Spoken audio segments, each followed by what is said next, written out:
Hey guys, welcome back to my channel. In today's tutorial, I'm going to show you guys how I created these ombre feeder braids. And this is a great trick that you can use if you don't have pre-ombre hair. And so if you guys want to see how I do it, please just keep watching. So the first thing you want to do is section your client's hair off. My client actually came to me with a picture, and in the picture her partings kind of look curvy. So I tried to do my best to recreate that photo, and I just sectioned her hair off first so that I can have nice even braids.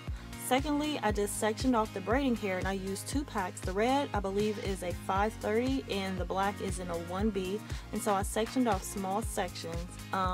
And as you can see, I had already started a couple of braids, and so here I just want to go ahead and move her baby hairs out the way so we can lay those down later. We know that Mason loves laying those edges.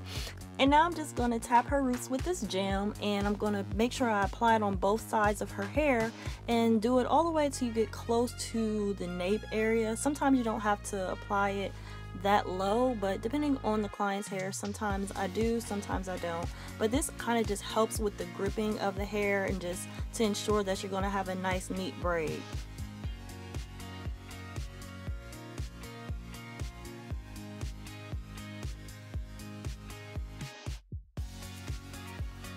And now you just want to smooth out all of that product, and I usually use a fine-tooth comb. This is a step that you do not want to miss. It's very important because this actually helps the braiding process go so much smoother.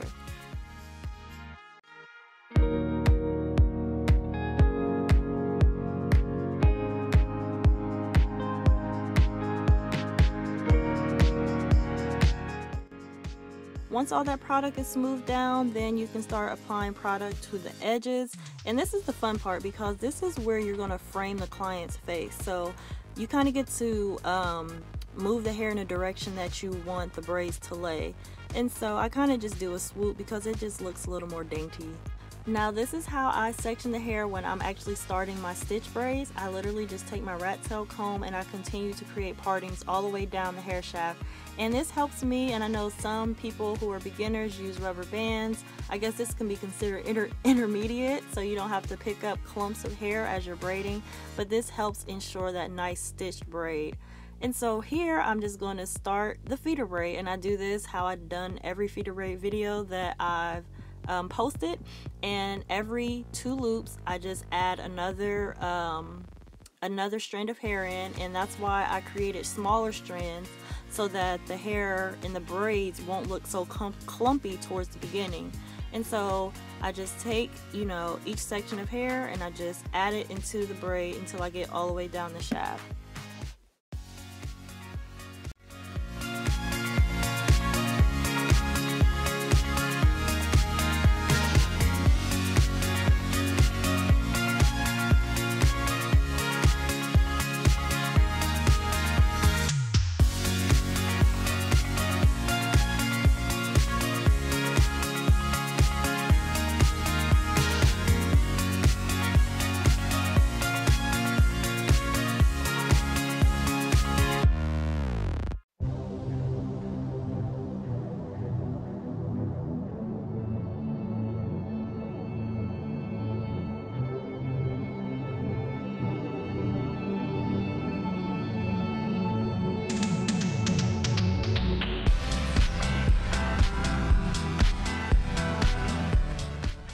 So once all of the black hair is fed into the braid, you just want to start to feed in the red hair just like you did the black hair. So everything will still be the same.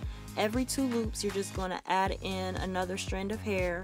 And I actually sectioned off 6 black strands of hair and 6 red strands of hair, and they were all small strands so that the braid can gradually get big and not look too bulky once I get towards the end of the hair.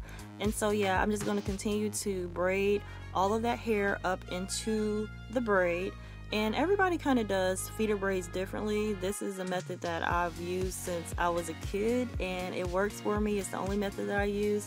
And so if this isn't how you do your feeder braids, just do it how you do it, but this is a way that you can create that ombre effect, and you can start to see, or you can see, the red starting to peep through the bottom of the braid. And so I'm just going to continue to braid that until all of her real hair is braided up into the weave.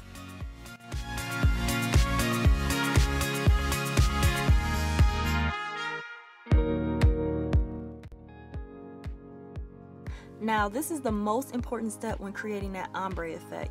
I believe this is called the tuck method, but basically, I'm just going to cover any black hair that I see with red. Remember, we saw some of the red peeping through earlier in the braid, and so now that we're towards the end, we want to concentrate it with red, and this is what really solidifies it being an ombre braid.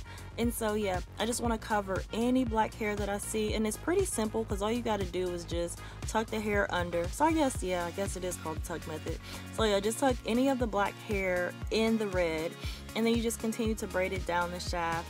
And I'm just going to go ahead and do that until I get to the very ends of the braids.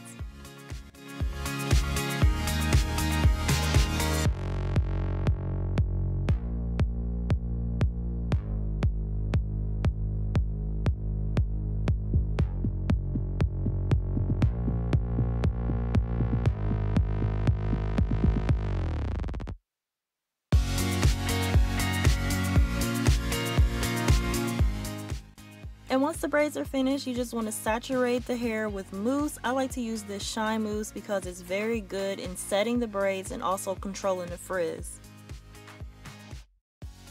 And while that was setting, I went ahead off camera and dipped her ends and laid her edges down and applied this disposable wrap. And so now here I'm just blow drying any excess mousse and also her ends.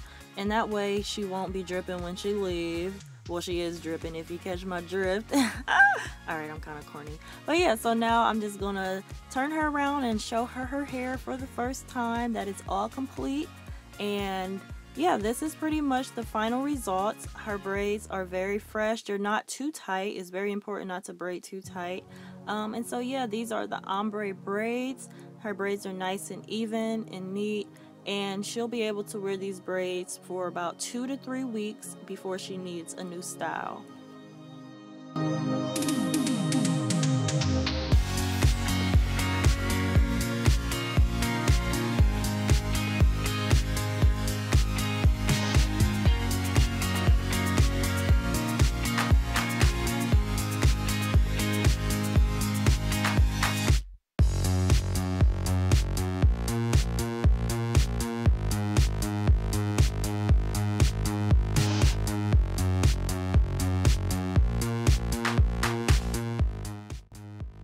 If you think her braids came out great, and if you like this video, please give it a thumbs up, subscribe, and make sure you hit that bell.